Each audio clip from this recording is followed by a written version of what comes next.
Hello, welcome to another collective reading. Ito yung ating tarot serye, yung may title na Story Mo Ba To? Ayan. So, ito hindi tututugma sa lahat, kaya nga ang tanong, story mo ba to? Ibig sabihin, collective reading, kung nagre-resonate sa iyo, pwedeng para sa iyo, no? So, kahit ano pong zodiac sign ninyo, hindi ko ito lalagyan ng specific na sign, and then ito is also a timeless reading. Yan, kaya kahit kailan nyo po ito makita. Nakasubscribe na po ba kayo? Ayan, kung hindi pa po kayo nakasubscribe sa aking YouTube channel pa-subscribe, pa-tap na rin yung bell icon para updated kayo every time na may bago tayong readings, and pa-like and follow na rin po yung ating Facebook, Instagram, and TikTok. Send lang po kayo ng private message kung magbubuo kayo ng personal readings. Yung mga ano naman natin, free readings yan, abangan nyo na lang mga announcements natin kung kailan tayo magla-live. Kasi usually doon ko ginagawa yung ating free readings. Kunin muna natin yung overall energy. Yan, malapit na yung Pasko. So, blessed Christmas and New Year po sa inyong lahat.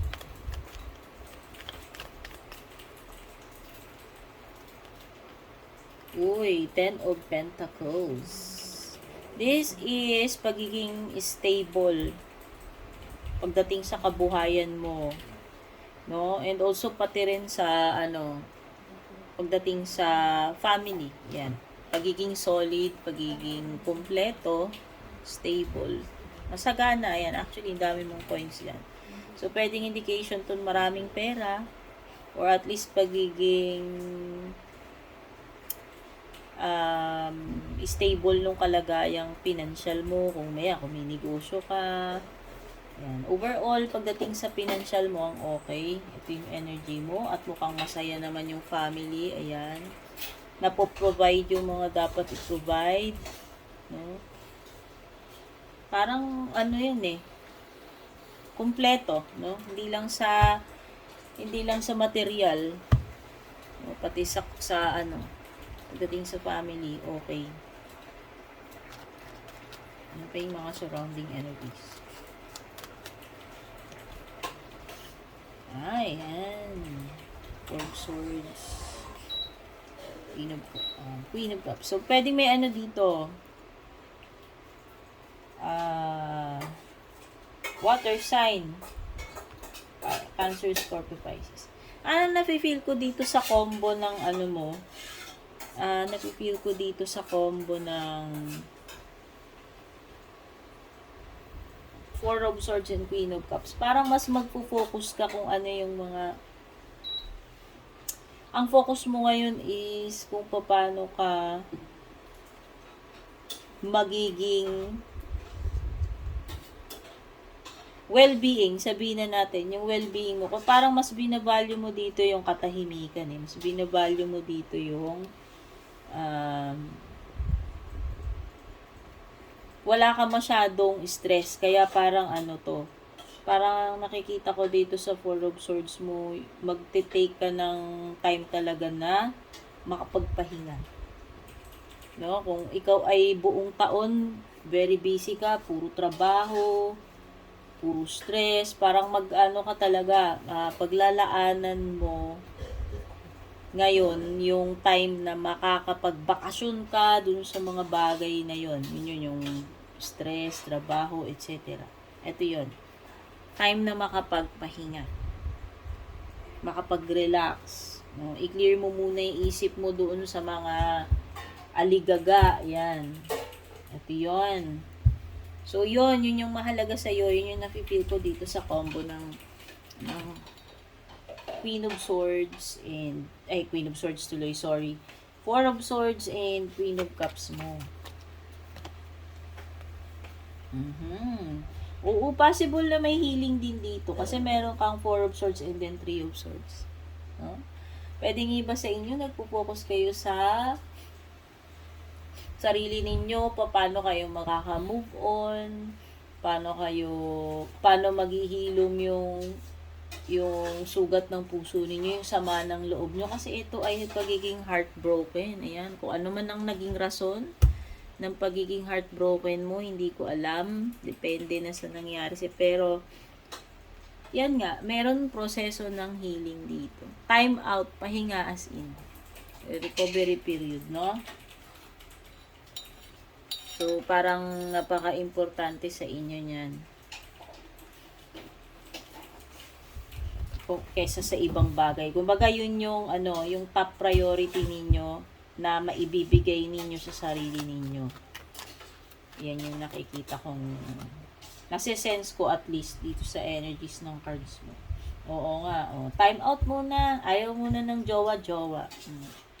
Time out. Kasi nga na broken heart ka dito eh. Dito, sino man tong person na to na nagbigay sa iyo ng sama ng loob. O di ba? So parang sa ngayon na naging member ka tuloy ng SMP. Samahan ng Malalamig ang Pasko. Pero okay lang kasi kung yun nga yung binavalue mo more than anything ngayon yung peace of mind mo, yung healing mo, yung well-being mo, wala namang masama Yan. May mga time talaga na kailangan natin magpagaling muna bago tayo sasabak sa laban. Ito yun. I-regain kung ano yung mga nawala sa iyo. At kapag na-feel na uli yung cup mo, okay ka na uli, diba? Go na uli. Ganun na. Pero sa ngayon nga, ang focus mo, yung healing mo. Pahinga muna from all the hurts and all the stresses. So, ano naman yung mga magiging next, if ever? Five of Pentacles.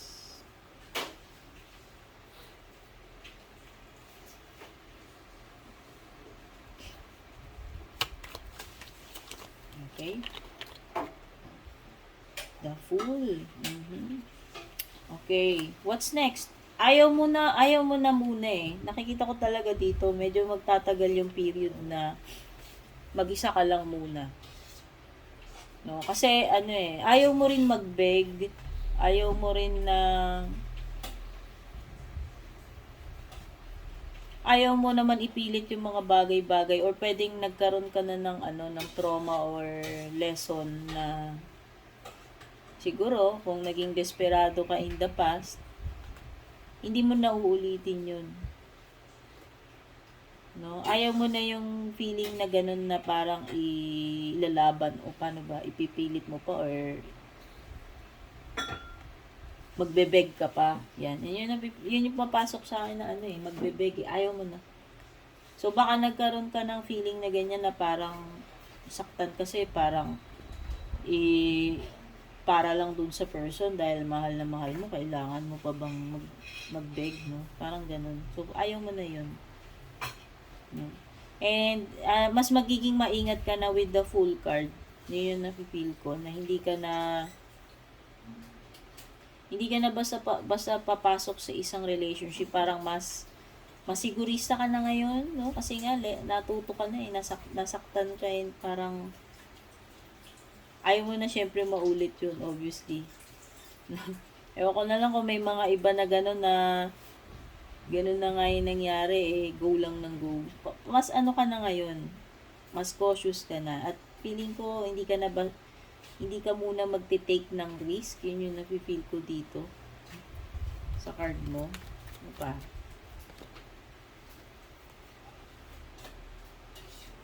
Oo, disconnection with the Five of Swords. Nakikita ko talaga dito naputol na naputol or pinutol na yung connection doon sa person na yun. Ayaw mo munang syempre ayaw mo na uling masaktan, kaya mas iiwas ka na dun sa mga bagay na alam mo naman na doon parang ganun uli yung pupuntahan. Okay? Yun yung napipil ko dito.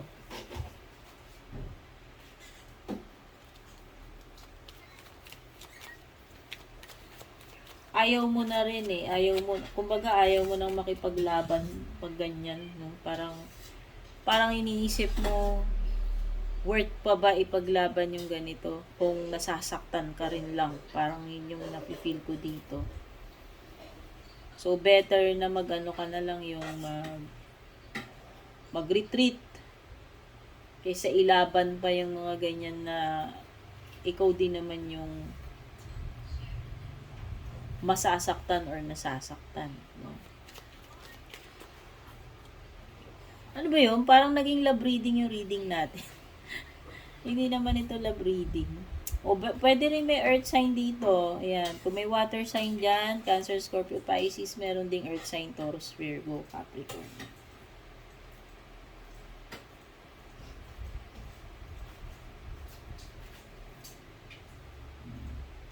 Ano eh. Hindi mo kasi hindi ka kasi rin sure kung itong situation nyo maaayos pa. No? May mga bagay dito na yan, kailangan mo pang i-figure out, no? May mga bagay na pwedeng may mga bagay na hanggang ngayon parang puzzle pa rin sa'yo, mystery pa rin, no? Hindi mo pa totally na-solve yung mga misteryo dito sa relasyon nyo. Kasi parang may may hinahanap ka pang dito. Hindi ko alam, parang may tinatry kang i-figure out nga, ayusin. Hindi ko alam. Parang sabihin na natin, parang Rubik's Cube ba yan, yung ginagawa niya. Itong naging connection mo with this person, para siyang Rubik's Cube. Hindi mo ma-figure out. Kumbaga, di ba, iba, ang galing nila mag-solve ng Rubik's Cube, ang bilis. Ako nga, hindi ako makabuo nun eh. Parang ganun. Kaya parang feeling mo hindi na rin siya ganun ka-worth na ubusin mo pa lahat yung energies mo doon, lalo na ikaw yung nasaktan dito. Okay? So, ito yung mga nakuha ko. Hindi ko alam kung nag-resonate sa inyo. Kung nag-resonate sa inyo, comment lang kayo. Don't forget to like and share kung nagustuhan nyo. Take care at kita-kits sa ating next reading.